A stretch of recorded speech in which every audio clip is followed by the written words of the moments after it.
Muy buenas tardes, doctores. Ya nos encontramos enlazados con las redes sociales. Muchas gracias, Macarena. Muchas gracias a todos quienes nos siguen por las redes sociales. Voy a dar unas brevísimas palabras de 30 segundos. Como director de la Biblioteca de Arbitraje, quiero agradecer muchísimo a los profesores que nos acompañan esta tarde o noche, a Michael Fernández de Nueva York, a Luis Bravo de Madrid, Orlando Cabrera de México, Patricia Sangali de Milán y contará con la moderación de Bárbara de la Vega de Madrid. En esta oportunidad, que es el segundo día del Seminario Internacional de la Biblioteca de Arbitraje, se tratará sobre las cuestiones prácticas de arbitraje comercial internacional en un mundo cambiante, inteligencia artificial, metaverso, interpretaciones contradictorias y ejecución del laudo. Agradezco una vez más a mi colega y amigo, compatriota Jorge Luis Collantes González por la iniciativa de organizar este evento y cedo el uso de la palabra a la profesora Bárbara de la Vega. Adelante, Bárbara, y muchas gracias a todos. Muchas gracias a ti, querido Mario. Buenas tardes a todos. Mi nombre es Bárbara de la Vega. Soy profesora de Derecho Mercantil, profesora titular de Derecho Mercantil de la Universidad Carlos III de Madrid. Y quiero agradecer a la Biblioteca de Arbitraje, en la persona de su director, el doctor don Mario Castillo Freire, la oportunidad de participar en este seminario internacional de la ya famosa colección Biblioteca de Arbitraje, titulado, como Mario nos ha dicho, el auge de la práctica arbitral en los países de habla hispana y en un mundo cambiante, que se está celebrando en 3 sesiones los días 8, 9 y 10 de agosto. Es un placer para mí saludar en directo a los colegas de la Abogacía de Lima, sede del seminario, a los colegas de Latinoamérica y de España, pero también de otros muchos lugares. Los organizadores del seminario me han indicado que ayer nos conectamos en directo casi 500 personas. Creo que hoy lo vamos a superar y esto es signo del éxito, del propósito y del interés común que a todos nos une, que nosotros, sino fomentar, impulsar el arbitraje de habla hispana. Me han encomendado moderar esta mesa 2 del Seminario Internacional de la Colección Biblioteca de Arbitraje, titulado, como ya el doctor Mario nos ha indicado, y tiene por objeto la inteligencia artificial, el metaverso, interpretaciones contradictorias, ejecución del laudo, como aparece en el programa. Vamos a seguir el orden establecido en el programa en cuanto al orden de intervención de los ponentes. Vamos, en primer lugar, a hacer una breve mención de todos. Los 4 que nos van a hablar, yo también, somos juristas, lógicamente expertos especializados en arbitraje, entre otras materias, y voy a apuntar el detalle de que los 5 somos docentes en el próximo máster que se va a celebrar, que es el Master Executive en Práctica Arbitral Internacional, y que están ya ultimando los preparativos en el Instituto de Litigación Internacional con sede en Barcelona. Es un máster online que reúne un cuadro docente de más de 60 juristas altamente cualificados y que se podrá seguir en directo en todo el mundo. Quiero especialmente recalcar la previsión de 2 becas completas, una en honor a Bernardo Cremades y otra en honor a Yves Durand, y animo a las personas que estén interesadas a dedicarse al arbitraje, que muchas veces nos piden consejo sobre dónde estudiar, cómo estudiar, creo que este máster va a ser una oportunidad más que interesante. En este panel, ya para no hablar y conseguir más tiempo y que nos hablen realmente los que tienen algo importante que comunicarnos, voy a comenzar presentando a Michael Fernández. Michael es jurista dedicado a la práctica del arbitraje internacional en Nueva York. Es Doctor of Law por la Columbia Law School. Es Master of Arts in Law Diplomacy, the Fletcher School at Tufts University.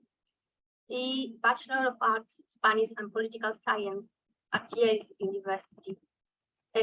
Luis, the step is yours. Cuando tú quieras, estamos deseando escucharte. Bueno, saludos y muy buenas tardes a todos. Michael Fernández, un gran gusto estar aquí con ustedes.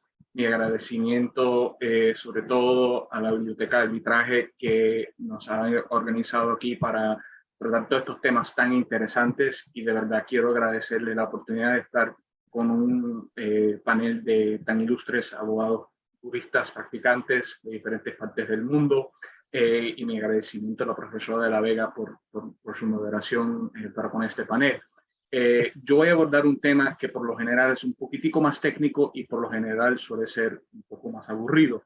Entonces le pido disculpas por eso, pero creo que es un tema bastante interesante, y es básicamente la interacción entre las reglas de evidencia en arbitrajes internacionales y las reglas que rigen la interpretación de contratos internacionales. Entonces creo que es un tema transversal que surge en cualquier disputa, que es relevante para cualquier disputa. Entonces, por lo tanto, si es un poco técnico, creo que vale la pena comentarlo. Y la idea de esta intervención surgió después de un artículo que publiqué hace 2 meses con el profesor el doctor Kabir Dugal y Justin Loveland en Fluor. Es un artículo en inglés, pero cuyo título es Textual, Contextual, Good Faith, or Common Intent: The Need for a Baseline for Evidentiary and Interpretive Standards for International Arbitration. Y básicamente el artículo, en síntesis y en castellano, es una identificación de un problema que se nota mucho en el arbitraje internacional y una solución que proponemos al respecto. Y el problema es el siguiente, que por lo general, cuando estamos en una disputa internacional, el árbitro tiene la discreción para determinar qué evidencia es relevante en esa disputa. Y no hay, por lo general, pautas súper claras que determinan cómo ese árbitro debe ejercer su discreción. En muchos casos, el árbitro se remite al derecho sustantivo para determinar qué es relevante y determina cuál evidencia sobre la evidencia que se va a decidir el caso. Lo que eso puede resultar en situaciones muy contradictorias, donde, por ejemplo, tienes un caso donde tienes un contrato, y si hay necesidad de cambiar diferentes reglas interpretativas, puede resultar en que cierta evidencia se considere un caso y no otro, y que lleva un resultado y no otro en determinadas situaciones. El ejemplo concreto que les puedo presentar aquí en Estados Unidos surge en el área de seguros, porque en los contratos de seguro aquí puede que tengas un mismo contrato, pero que se tengan que aplicar diferentes derechos sustantivos. Y hasta en los Estados Unidos tenemos muchas diferentes tradiciones interpretativas dentro de nuestro sistema. O sea que a pesar de ser el common law, dentro del common law tienes algunas jurisdicciones que facilitan la interpretación en base de evidencia no textual, otras que son más rígidas en su grado de textualismo, y puedes tener toda esta serie de diferentes reglas aplicables a un solo contrato, y como consecuencia el árbitro, al interpretar ese contrato y determinar qué evidencia es relevante, puede en un caso decidir que cierta evidencia es admisible y le asigna cierto valor probatorio, en otro caso no, según las reglas interpretativas que se le vaya aplicando. Entonces, ejemplo concreto, en el caso de Nueva York es un estado donde el textualismo es muy rígido, en el caso de California no, y si tienes derecho de California y derecho de Nueva York y un solo contrato y se tienen que interpretar esos contratos en base a las diferentes reglas, puede resultar en que un solo contrato sea interpretado de diferentes formas. Entonces, y se puede ver en estos muchos problemas donde tenemos diferentes reglas evidenciarias y un árbitro decide que esto es relevante, otro no. Entonces, incluso dentro de la tradición civil, estos problemas pueden surgir dependiendo del derecho aplicable y dependiendo de cómo el árbitro determine la relevancia y ejerza su discreción al determinar cuál es el valor probatorio que se le debe asignar a cierta evidencia que se le presente. Entonces, dado este problema de que pues, a veces los resultados de un solo contrato escrito por la misma persona para que sea interpretado de la misma persona puede ser interpretado de diferentes formas en base o a las reglas interpretativas que se apliquen o incluso a cómo se determine qué evidencia es relevante.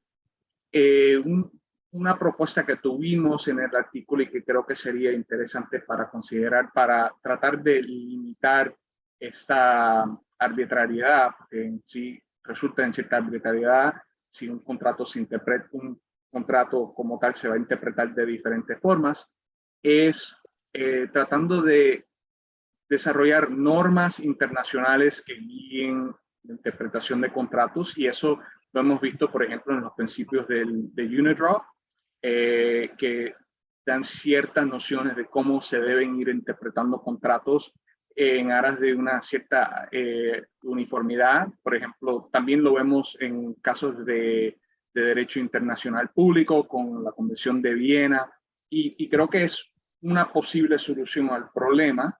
O sea, acudiendo más a estas fuentes de derecho o aplicando los principios interpretativos de estos convenios para evitar situaciones donde un contrato que pueda ser sujeto a diferentes derechos sea interpretado de diferentes formas, ¿no? Porque aquí la idea es promover uniformidades. Si un texto tiene un significado, debe tener un solo significado. Y por otro lado, la otra solución que planteamos es que se empiecen a incorporar reglas más claras dentro de las reglas de las instituciones. Por ejemplo, en el caso de SHIRT, que incorpore reglas de evidencia, que vaya estableciendo un poco más la cuestión de cómo se debe considerar evidencia ante un tribunal, cuál es el valor probatorio que se le debe asignar a cierta evidencia, normas por las que partes puedan optar, si es que así desean, para tener una serie de reglas de evidencia que les ayuda a obtener un resultado con un poco menos grado de arbitrariedad. Entonces, aquí el planteamiento de nosotros es, y lo vamos a seguir explorando en un artículo a futuro en el que estamos trabajando y que vamos a explorar sobre diferentes puntos con diferentes problemas que pueden surgir dentro de una disputa y cómo interactúan las reglas de evidencia con las reglas de interpretación. Pero la idea aquí es plantear el problema, que es que es sin tomar en cuenta que las reglas de interpretación y las reglas de evidencia tienen un impacto transversal sobre los resultados de casos, no se puede encontrar una solución. Entonces lo que queríamos hacer era eso, plantear el problema, y en una futura etapa vamos a plantear una posible solución, pero esto es un problema que tiene diferentes soluciones que se pueden ofrecer al respecto. Entonces de ahí quería concluir mi breve intervención con básicamente abordar la problemática y en la medida que haya otra oportunidad sigamos comentando diferentes posibles soluciones al respecto.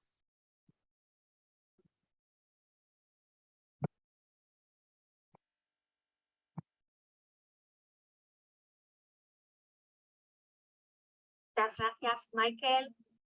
muy interesante. Felicidades por tu densa y concentrada presentación. Discúlpame que se me ha olvidado dar el título de tu ponencia y después queremos hacer alguna cuestión, algún detalle, alguna aclaración, la podremos hacer al término de las 4 intervenciones para no pisarnos el tiempo unos a otros. Muchas gracias, Michael. A continuación va a hablarnos Luis Bravo Abolacio. Luis es jurista especializado también en la práctica arbitral internacional en Madrid. Es socio de Gamero y Bravo Abogados y of counsel en José María Bravo Abogados.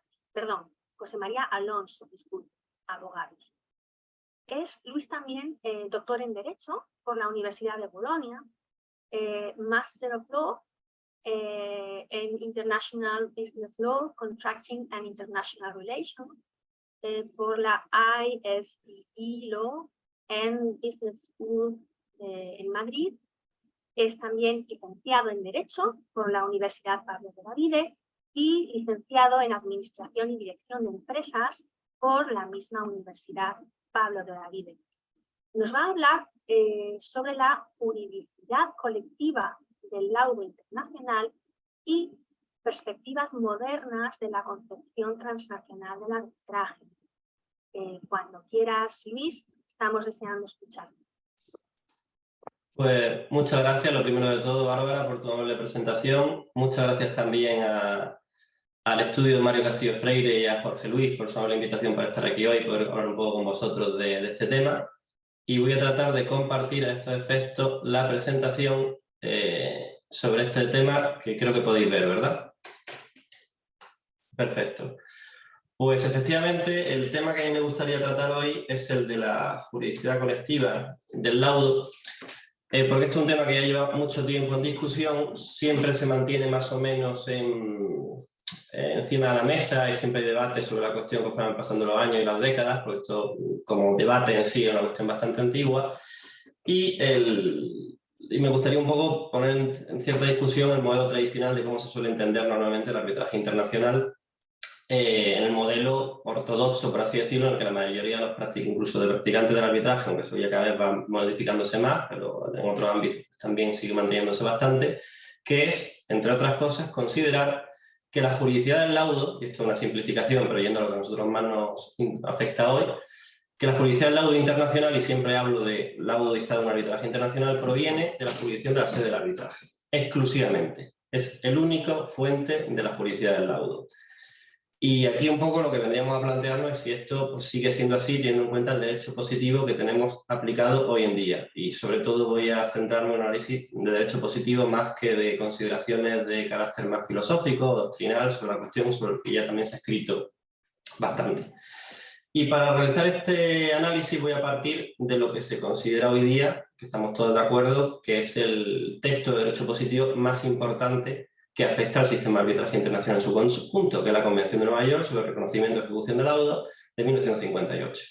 Y estamos todos de acuerdo en que es el texto más importante en este sentido, que en mayor medida afecta y configura el sistema de arbitraje internacional, primero porque ha sido ratificado ya por 170 países hasta el día de hoy, lo cual es un 85% de los miembros de Naciones Unidas, porque regula las 3 principales cuestiones o pilares del arbitraje internacional, que son, en primer lugar, el convenio arbitral, el procedimiento arbitral y el laudo, los 3 grandes bloques en lo que se refiere a los estudios del arbitraje internacional.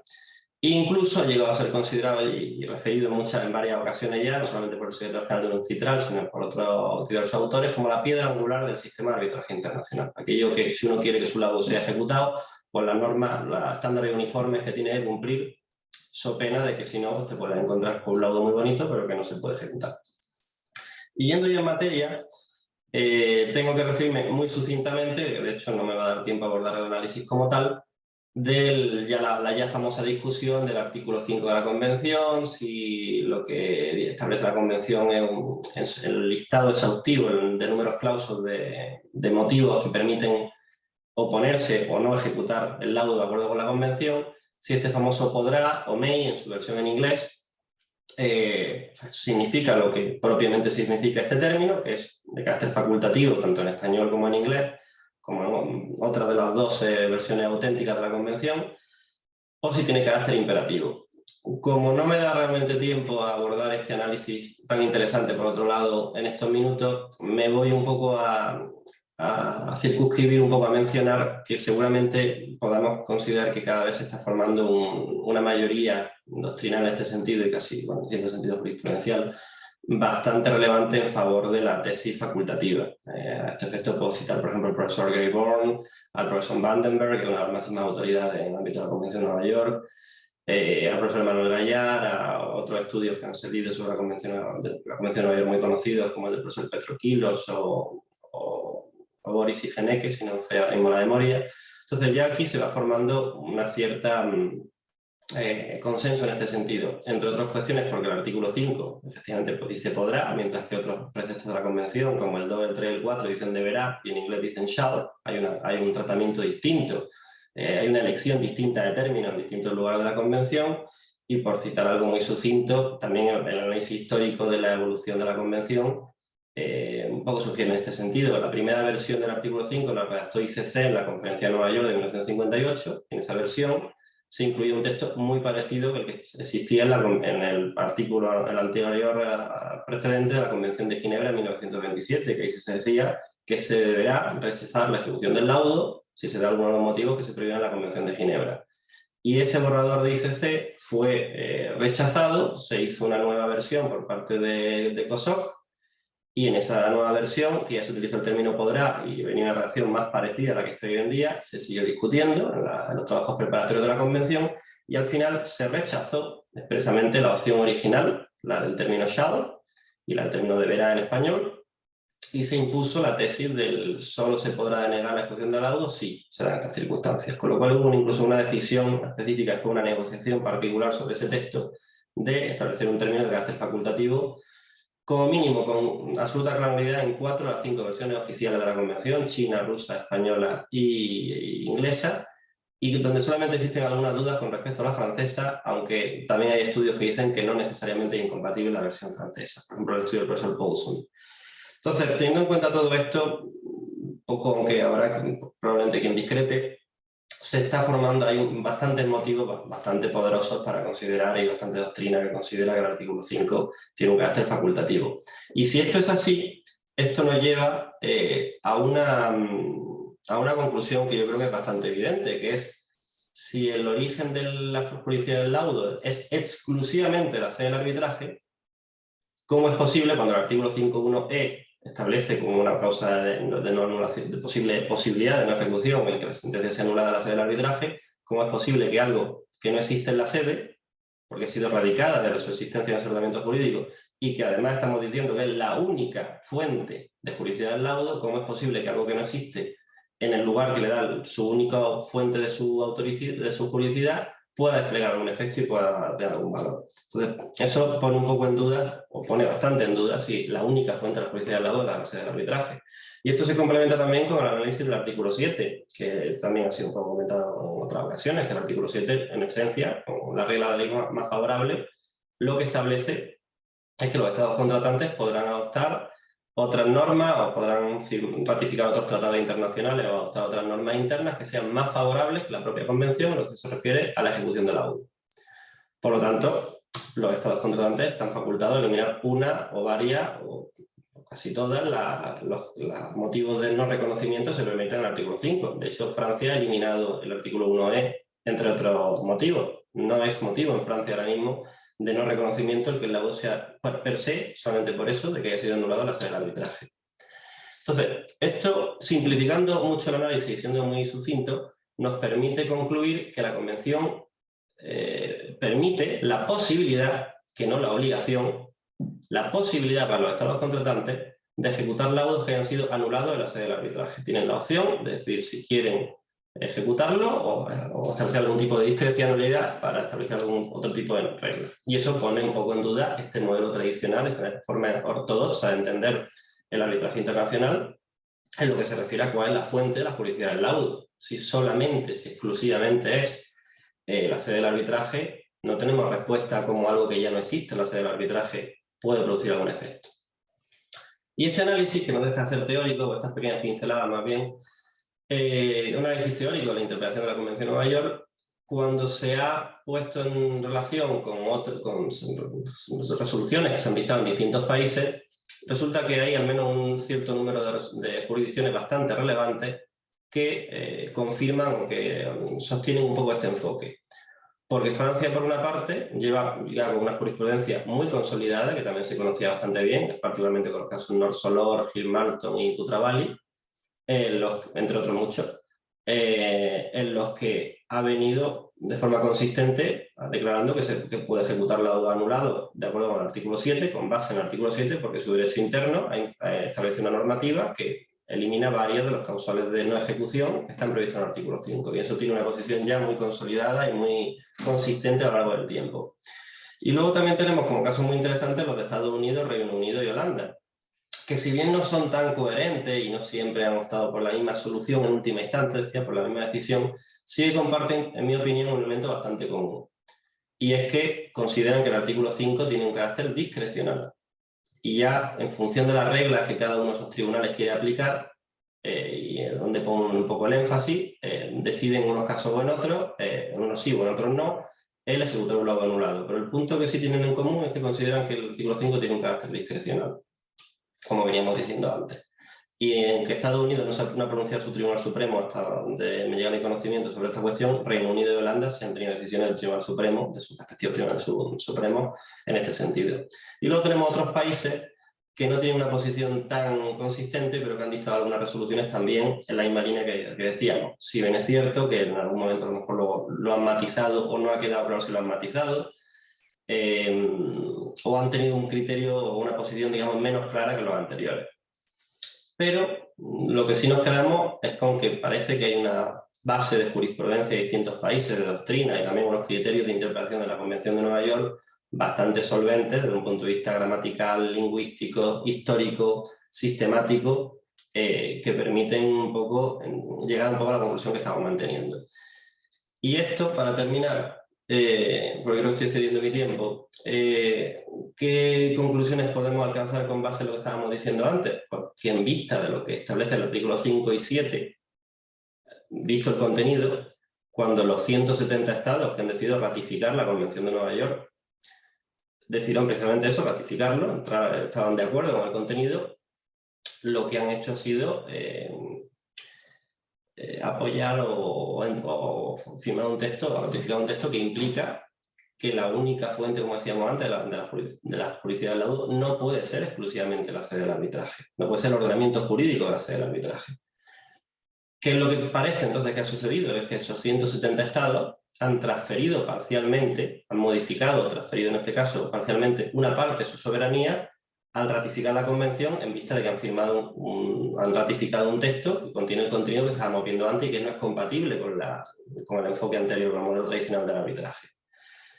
Esto tampoco debería sorprendernos porque ratificar o entrar en un tratado internacional per se implica exactamente esto, una transferencia o modificación de las competencias del Estado. En eso consiste cualquier tratado internacional, en modificar las competencias.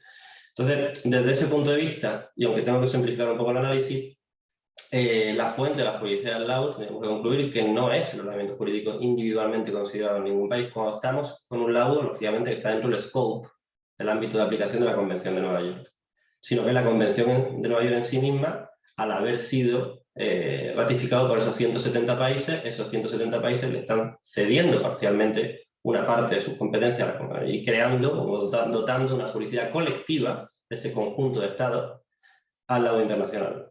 Y esto, en definitiva, no deja de ser, aunque aquí también habría que establecer bastantes matices, un respaldo parcial, al menos a una parte de las posiciones que se defienden en el modelo transnacional del arbitraje. Y me refiero más a la representación transnacional postulada por el profesor Manuel Gallard, más que a la cuestión de localización o de localización de laudos, que eso ya es otro tema, y habría unos matices bastante importantes con respecto a eso, pero sí en lo que se refiere a si la fuente de la juridicidad del laudo tiene una naturaleza individual, que es lo que podríamos descartar con base a lo que estábamos comentando, o más bien colectiva, porque su respaldo es precisamente esa Convención de Nueva York con ese respaldo de esos 170 países. Y con esto me he quedado sin tiempo, así que agradezco mucho la atención de todos los participantes.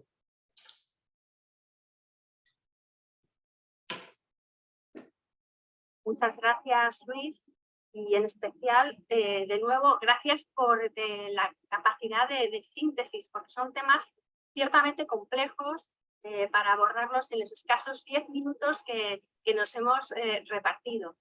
Así que, enhorabuena, muchísimas gracias, y vamos a continuación a escuchar al siguiente ponente. Nos acompaña también Orlando Cabrera Colorado. Orlando es igualmente un jurista especializado en la práctica arbitral internacional, en esta ocasión en México. Orlando asesora a gobiernos e inversionistas en la solución internacional de diferencias y en el manejo del riesgo político dentro de Common Law. Ha sido secretario del Consejo de la North American Branch del CIR, Master of Law en la School of Law de la New York University y es licenciado en Derecho por la Universidad de las Américas de Puebla. Orlando nos va a hablar acerca de la inteligencia artificial en la litigación arbitral. Así que, Orlando, cuando quieras, te escuchamos. Muchísimas gracias, Bárbara. Y si me pudieras confirmar que estás viendo mi pantalla y el PowerPoint, te lo agradecería. Excelente, gracias. Pues yo lo que quiero hablar en estos minutos es sobre el futuro de la inteligencia artificial en la era, o del arbitraje internacional en la era del arbitraje, el futuro del arbitraje internacional en la era de la inteligencia artificial. Y para empezar, quisiera aquí traer las palabras de Richard Susskind, que dice que el mundo jurídico del mañana tiene mínima semejanza con el mundo del pasado. Y bueno, Alan Kay decía que la mejor forma de predecir el futuro es inventarlo. Entonces yo postulo que, bueno, en una primera etapa vamos a ver una complementariedad entre máquinas y humanos, donde, bueno, la máquina va a facilitar o está facilitando ya algunas tareas, por ejemplo, si usan programas de traducción o en temas de producción de documentos, discovery, pues Brainspace, Relativity, bastante facilitan el trabajo del humano. Entonces, así vamos a ver algunas tareas un poco más complejas, repetidas, donde pues los secretarios de instituciones arbitrales, abogados, se van a asistir de las máquinas, los softwares, los algoritmos. Pero tal vez en un futuro más lejano, no veamos una inteligencia arbitral, una inteligencia artificial general, pero puede ser que el software sea capaz de decidir al menos ciertas cuestiones o decisiones en casos relativamente sencillos, por ejemplo, una disputa de arrendamiento, y que en el futuro, tal vez en el 2070, podamos ver esto como realidad. Claro, existen escépticos y con temores fundados.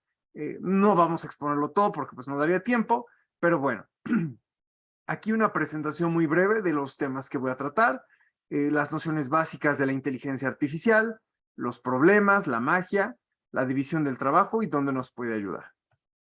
Entonces, a manera de introducción, la inteligencia artificial se puede implementar a través de dos sistemas, el sistema de reglas o sistema de expertos, donde el conocimiento de un experto como el de Bárbara, el de Michael, el de Luis o el de Patricia, se puede transferir a un sistema computacional a través de la codificación de un algoritmo, de una regla, y bueno, esto se conoce como inteligencia rígida, y entonces si ocurre X, entonces Y.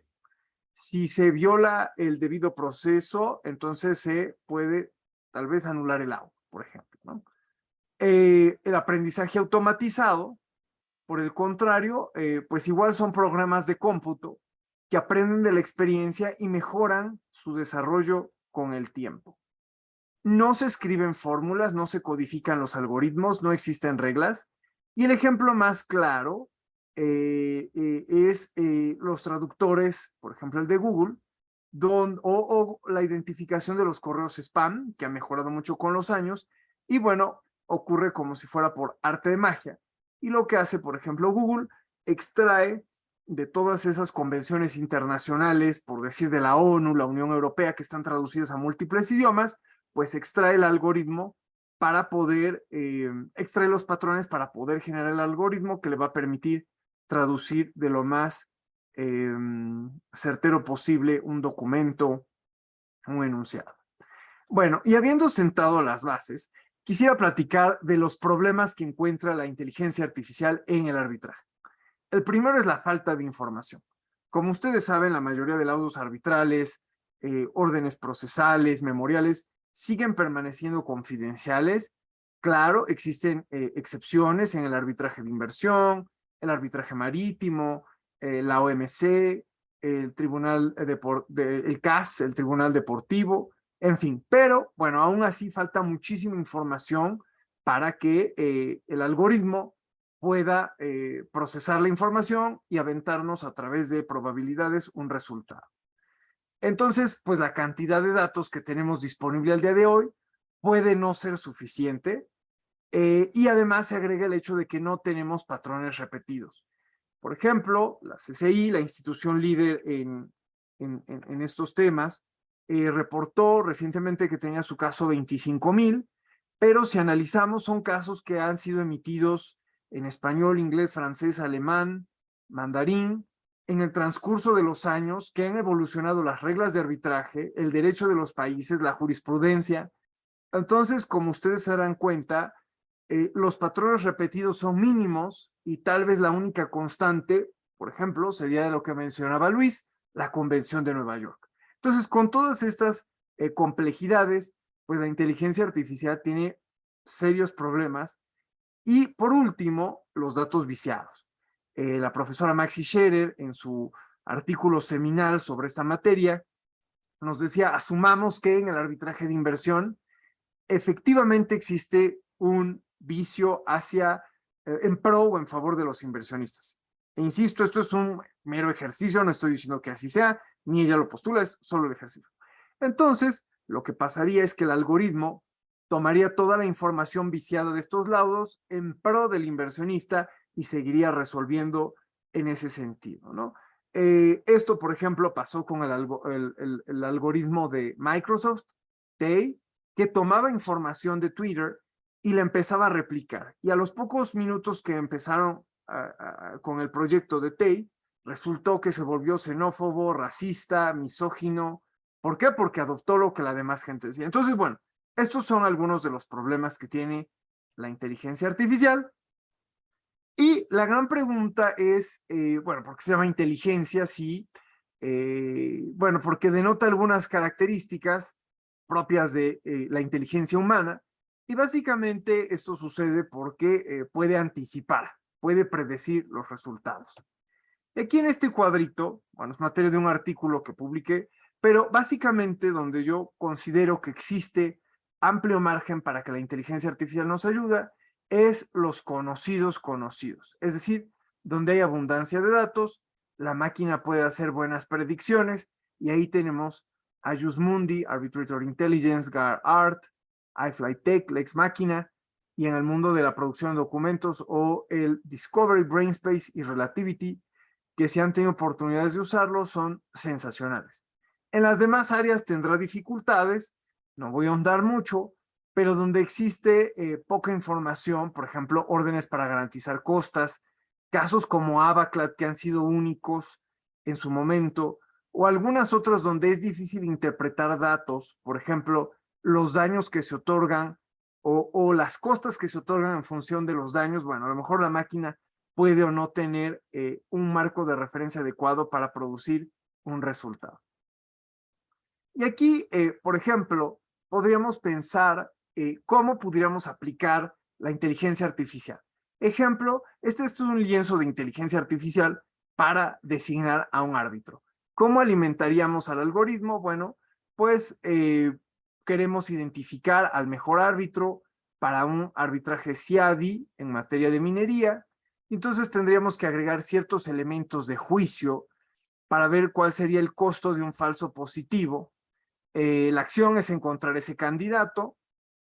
el aporte, bueno, le agregaremos la nacionalidad, la diversidad, el currículum del árbitro, su carrera. El entrenamiento de los datos, bueno, pues buscaría en internet el algoritmo, publicaciones, posiciones académicas, y el resultado, bueno, pues encontraríamos a ese árbitro. Y bueno, a lo mejor un humano puede darle retroalimentación a la máquina o al software para que pudiera verificar si este es el mejor o no de los candidatos. Igualmente, la máquina pudiera confirmar o analizar, si tuviéramos amplia disponibilidad de todos los laudos anulados, si hace o no sentido confirmar el nombramiento de un árbitro, por ejemplo, en un caso CCI, si se confirma o no se confirma, analizamos las probabilidades de nulidad contra las de ejecución, y aquí, por ejemplo, pues nos arrojarían resultados. Por ejemplo, si el promedio es 7.5 contra 8, pues entonces está mejor si se niega esa confirmación del laudo, y la máquina, pues de forma muy rápida, nos ayudaría a resolver este enigma arrojándonos estas probabilidades. Y por último, estimados colegas, si la Convención de Nueva York fuera una máquina, se vería así. Así. Cuando se estaba negociando la Convención de Nueva York, así se veía la tecnología. Y la gran pregunta es, si nos enfrentamos con un instrumento jurídico que se ve así, ¿cómo vamos a entrar a un futuro de inteligencia artificial, blockchain, máquinas cuánticas, metaverso?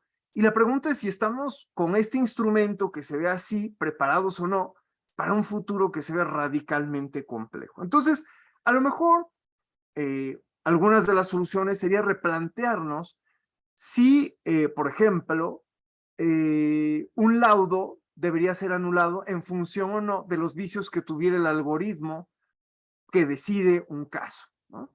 Este es un ejemplo. Si, por ejemplo, el algoritmo va a decidir todo, entonces a lo mejor una audiencia ya no hace necesariamente sentido.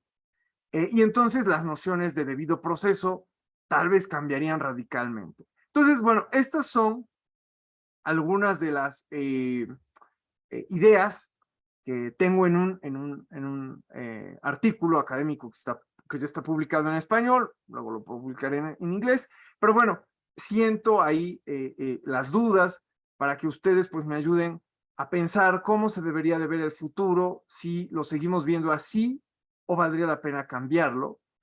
Y bueno, pues la conclusión, hago propias las palabras de Susskind con las que inicié al principio, en el sentido de que el mundo arbitral del mañana, estoy completamente convencido que tiene mínima semejanza con el mundo del pasado.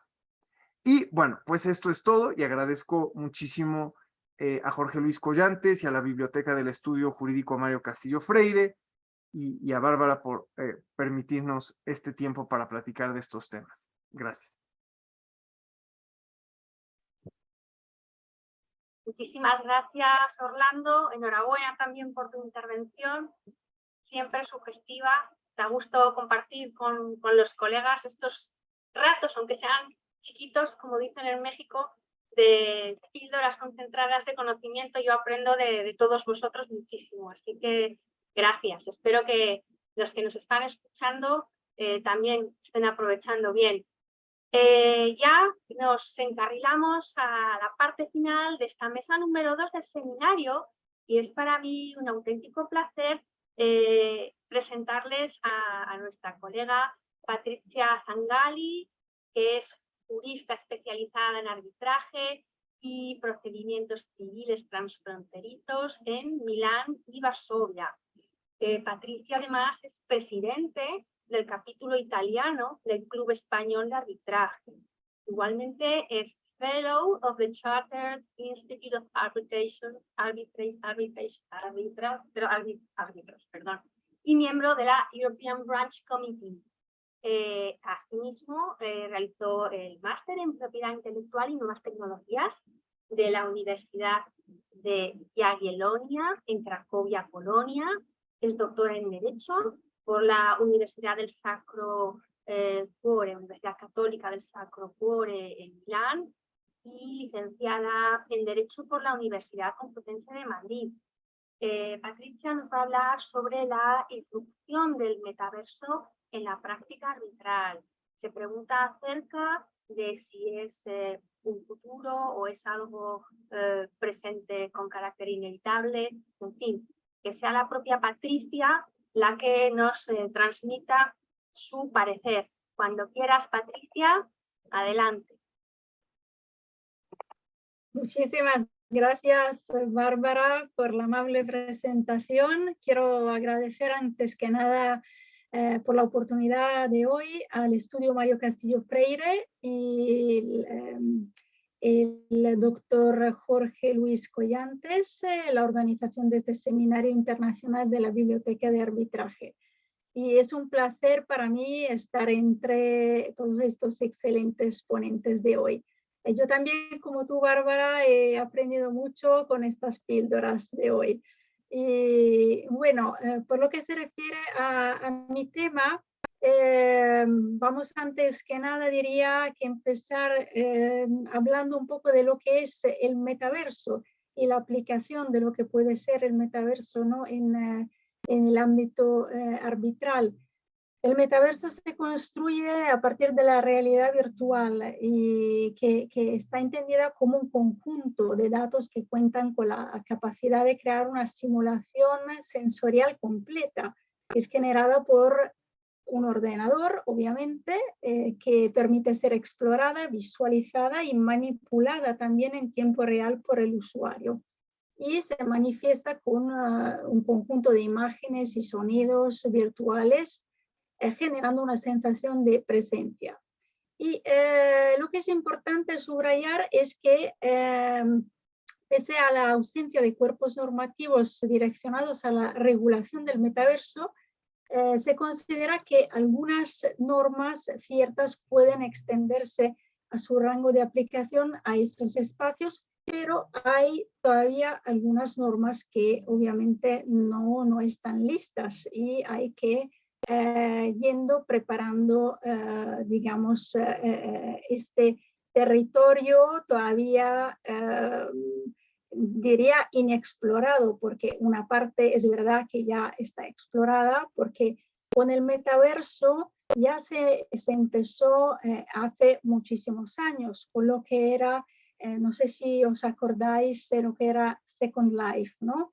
Obviamente, esto de Second Life ahora ya es otra cosa, estamos hablando ya de otra cosa y ya necesitamos obviamente que dar una regulamentación jurídica. Así que desde el punto de vista de litigación y de arbitraje, asomarnos al metaverso en estas primeras fases de su desarrollo es apasionante porque tenemos que imaginar cómo desempeñará el Poder Judicial su función en este universo paralelo, cómo se garantizará el cumplimiento de la ley y cómo los ciudadanos y los operadores económicos acudirán a los tribunales de justicia o arbitrales para obtener la protección de sus derechos en este ámbito.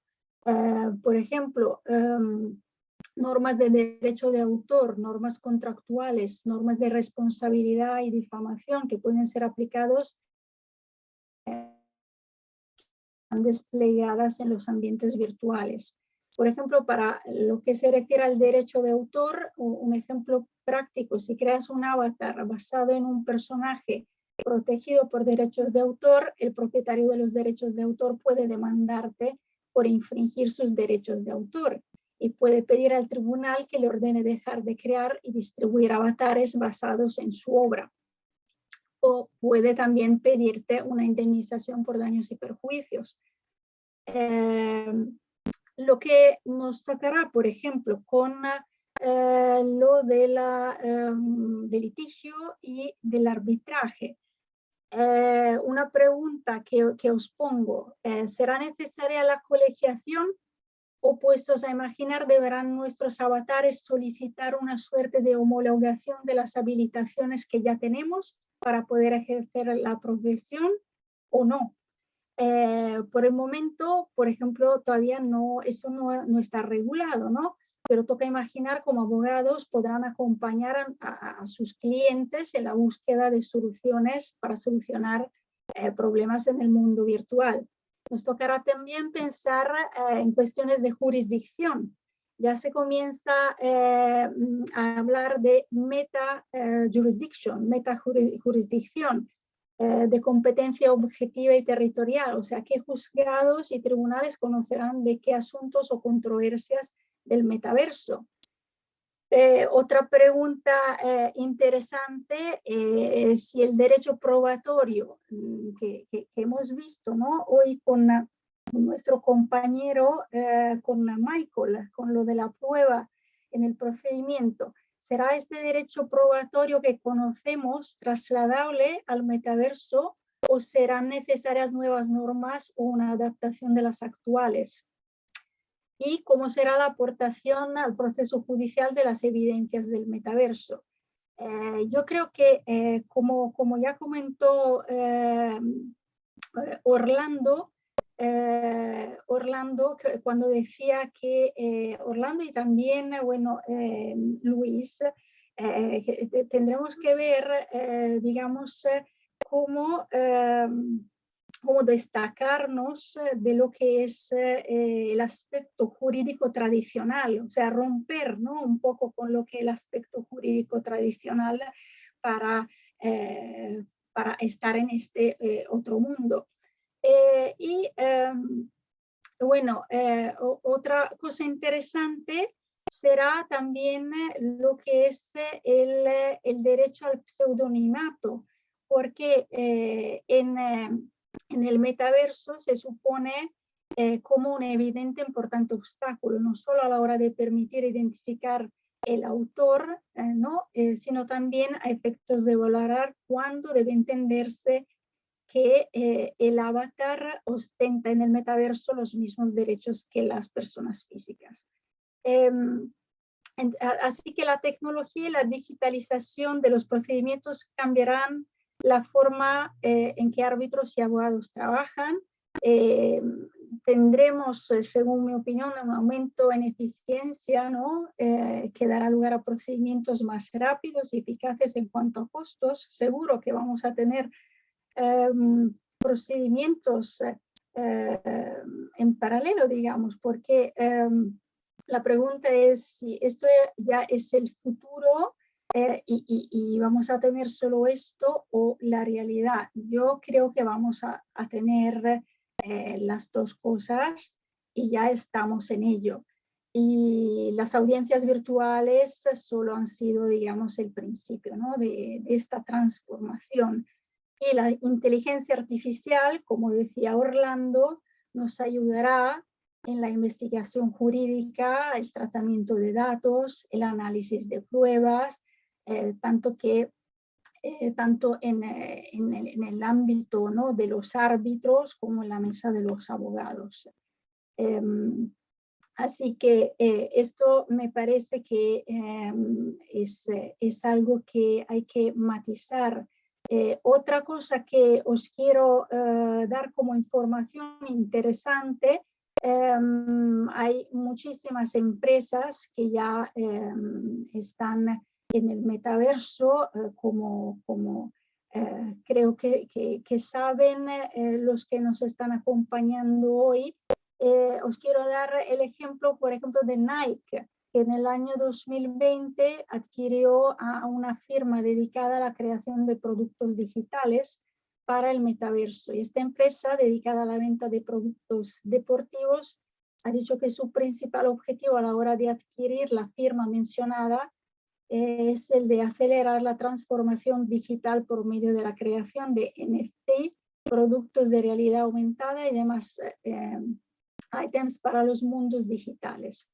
Este caso demuestra el interés de las marcas en competir en los espacios, ¿no?, proporcionados por el metaverso, trasladando su producto a dicho mundo virtual. Así que seguro el mundo del litigio y del arbitraje va a pasar también por el metaverso, y es algo que las grandes empresas están viendo y están, puesto que están en transformación, y los juristas, creo que somos todos nosotros juristas somos llamados a dar nuestra interpretación, porque de momento hay mucha incertidumbre y tenemos que ayudar a los clientes para entrar, ¿no?, en este mundo y poderles representar de la forma más apropiada. Y creo que no me queda más tiempo porque es un tema muy, muy largo e interesante que desarrollar y profundizar, pero sé que tenemos que respetar a los tiempos, entonces esa era un poco la píldora que os quería dar hoy. Y muchísimas gracias por la oportunidad y la moderación también de Bárbara. Gracias. Muchas gracias, Patricia, a ti también. La verdad es que tu intervención igualmente me ha resultado muy sugestiva. Me reconozco un poco o mucho desconocedora del metaverso, pero ya escuchándote creo que voy a tener que estudiar este tema en profundidad. Tenemos ya poco tiempo, por si queréis añadir alguna cuestión que os apetezca apuntillar, que os apetezca aclarar. Creo que la organización será comprensiva si hacéis algún comentario excediéndoos del tiempo unos minutos, siempre que lo consideréis necesario. No sé si alguno se ha quedado con ganas de añadir algo. ¿No? ¿No? Nada, pues sin más, ya me corresponde, siendo muy buenos cumplidores del horario que nos han marcado, me corresponde pues finalizar esta mesa 2 del seminario, y quiero agradecer de nuevo las excelentes intervenciones de los ponentes, Michael Fernández, Luis Bravo, Orlando Cabrera y Patricia Sangali, y como no puede ser de otra manera, quiero agradecer vivamente la hospitalidad del estudio Mario Castillo Freire en el Seminario Internacional de la Biblioteca de Arbitraje. Y también a Jorge Luis Collantes por su incansable labor en la organización de eventos en pro del arbitraje, como es este que hoy estamos finalizando. Igualmente les recuerdo que mañana concluye este seminario internacional con la mesa número 3, y que el Master Executive en Práctica Arbitral Internacional prevé 2 becas completas y que se celebrará online y en directo, con lo que esperamos realmente facilitar este impulso al arbitraje. Sin más, saludos a todos, a los colegas que se encuentran en Lima, en Latinoamérica, en Europa, no solo en España, y muchas gracias a todos. Y nos despedimos ya hasta mañana. Gracias. Gracias. Muchísimas Hasta gracias. luego. Muchas gracias, estimados Muchas doctores. gracias. Los esperamos mañana para el tercer día del Seminario Internacional de la Biblioteca de Arbitraje. Gracias y muy buenas noches para todos. Gracias, hasta luego. Gracias, Buenas hasta noches. luego. Hasta luego.